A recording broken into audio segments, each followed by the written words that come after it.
Friends, வணக்கம். Welcome to happy home makers channel. எல்லாரும் நல்லா இருக்கீங்களா? வீடியோ பார்க்கறதுக்கு முன்னாடி இந்த வீடியோ பிடிச்சிருந்தா லைக் பண்றதுக்கும் நம்ம சேனலுக்கு சப்ஸ்கிரைப் பண்ணி ஹாப்பி ஹோம் மேக்கர் குடும்பத்தில் ஒரு அங்கத்தினரை செய்யறதுக்கும் மறந்துடாதீங்க.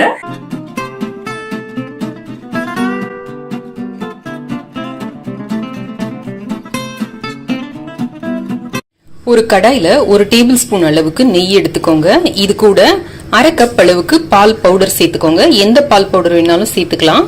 இது கூட 1/4 கப் அளவுக்கு பால் சேர்த்துக்கோங்க.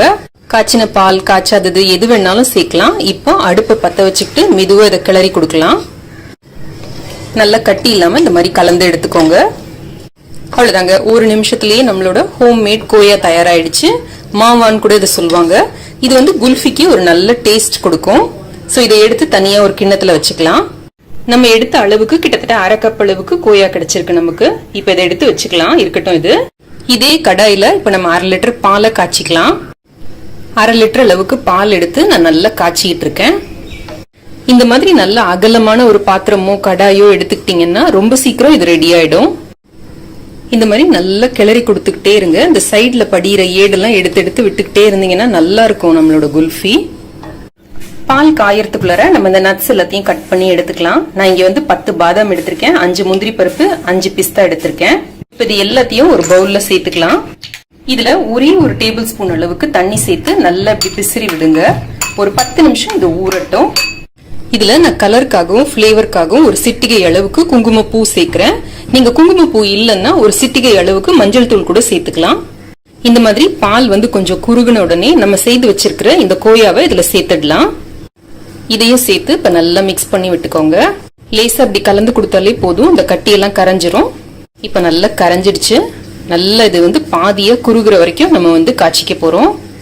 இப்ப நம்ம 10 நிமிஷமா ஊற வச்சிருக்கோம் பாத்தீங்களா? இது நல்லா ஊறி இருக்கு. இப்ப நம்ம கட் பண்ணோம்னா பிசிறு இல்லாம அழகான பீசஸா நமக்கு கிடைக்கும். அதுக்குதான் இந்த 10 நிமிஷம் நம்ம ஊற வச்சுக்கிறோம்.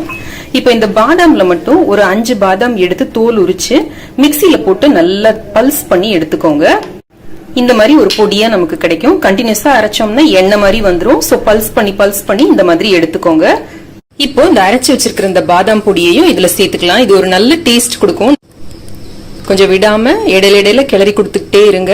இந்த ஓரத்துல இருக்கிற அந்த ஆடெல்லாம் எடுத்து விட்டுக்கிட்டே இருங்க. அப்பதான் நல்ல டேஸ்டா இருக்கும். இப்ப பாத்தீங்கன்னா இந்த பால் நல்லா குறுகிடுச்சு, நல்லா திக் ஆயிடுச்சு.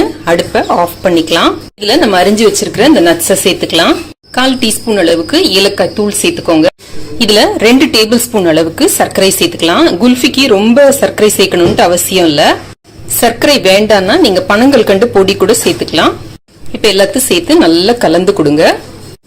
ஆறுறப்ப இது இன்னும் நல்லா திக் ஆகும். இப்பவே பாத்தீங்கன்னா இந்த கிரெயினி டெக்ஸ்டர் இருக்கு பாருங்க. இதுல ஒரே ஒரு சிட்டிகை அளவுக்கு உப்பு சேர்த்துக்கிட்டீங்கன்னா அந்த ஸ்வீட்டை நல்லா பேலன்ஸ் பண்ணி கொடுக்கும். இந்த மாதிரி இருக்கணும் நம்மளோட கன்சிஸ்டன்சி. இதை செட் பண்ணி சாப்பிடுறப்ப நமக்கு ரொம்ப டேஸ்டா இருக்கும். இது கொஞ்சம் ஆற விட்டு செட் பண்ணலாம். இந்த மாதிரி நம்ம வீட்டுல இருக்கிற சின்ன கிண்ணங்கள்லயோ இல்ல இதுக்குன்னு கிடைக்கிற இந்த மண் பாத்திரங்கள்லயோ நம்ம இதை செட் பண்ணலாம். இப்ப நான் இது 3மே எடுத்து வச்சிருக்கேன். இதுல நம்ம நிரப்பிக்கலாம். நைட் ஃபுல்லும் ஃப்ரீசர்ல வச்சு எடுக்கலாம். இந்த மாதிரி ஐஸ்கிரீம் ஸ்டிக்ஸ நல்ல இந்த சென்டர்ல குத்தி வச்சுட்டு நம்ம இப்ப இதை நைட் ஃபுல்லும் ஃப்ரீசர்ல வச்சு எடுக்கலாம். இப்போ நம்மளோட குல்ஃபி ரெடியா இருக்கு. இந்த குல்ஃபிக்குள்ள நம்ம ஸ்பூன் வச்சு டைரக்டாவே எடுத்து சாப்பிடலாம். இதை வெளியில எடுக்கிறதுக்கு இந்த மாதிரி ஒரு கிண்ணத்துல தண்ணி வச்சுக்கோங்க. நார்மல் தண்ணி போதும். அதுக்கு நடுவுல கொஞ்ச நேரம் அந்த மாதிரி வச்சீங்கன்னா போதும். நல்லா இது வெளியில எடுக்க வந்துடும். இப்போ நம்மளோட குல்ஃபி ரெடி. இப்போ நம்மளோட ஈஸி குல்ஃபி தயார். நம்ம சேனல்ல வர ஏதாவது நீங்க ஃபாலோ பண்ணீங்க, ட்ரை பண்ணி பாத்தீங்க அப்படின்னா படத்தை இன்ஸ்டாலயோ ஃபேஸ்புக்லயோ போஸ்ட் பண்ணிட்டு என்ன டேக் பண்ணுங்க. இன்ஸ்டாகிராம்லயும் ஃபேஸ்புக்லயும் கூட நான் இன்ட்ரெஸ்டிங் கண்டென்ட் அப்பப்ப அப்லோட் பண்ணிக்கிட்டே இருக்கேன். நீங்க அதையும் பாருங்க, சப்போர்ட் பண்ணுங்க, ஃபாலோ பண்ணுங்க. Instagram ID happy home maker _Tamil, Facebook ID happy home maker Tamil. நம்ம வீடியோஸ்ல வர ப்ராடக்ட்ஸ் ஏதாவது வாங்கணும் அப்படின்னா கீழே அமேசான் லிங்க் இருக்கு. இந்த வீடியோ உங்களுக்கு ரொம்ப பிடிச்சிருக்கும்னு நினைக்கிறேன், பயனுள்ளதாகவும் இருக்கும்னு நினைக்கிறேன். பிடிச்சிருந்ததுன்னா லைக் பண்ணுங்க, உங்க ஃப்ரெண்ட்ஸோடையும் ஃபேமிலியோடையும் ஷேர் பண்ணிக்கோங்க. நம்ம சேனலுக்கு சப்ஸ்கிரைப் பண்ணி ஹாப்பி ஹோம் மேக்கர் குடும்பத்துல ஒரு அங்கத்தினரா சேர்ந்துருங்க. நம்மளோட மத்த 2 சேனலான ஹாப்பி ஹோம் மேக்கர் கோலம் 2 பாருங்க, சப்ஸ்கிரைப் பண்ணுங்க, சப்போர்ட் பண்ணுங்க. இணைந்திருங்கள் ஹாப்பி ஹோம் மேக்கர் சேனலுடன். என்னாலும் நன்றி, வணக்கம்.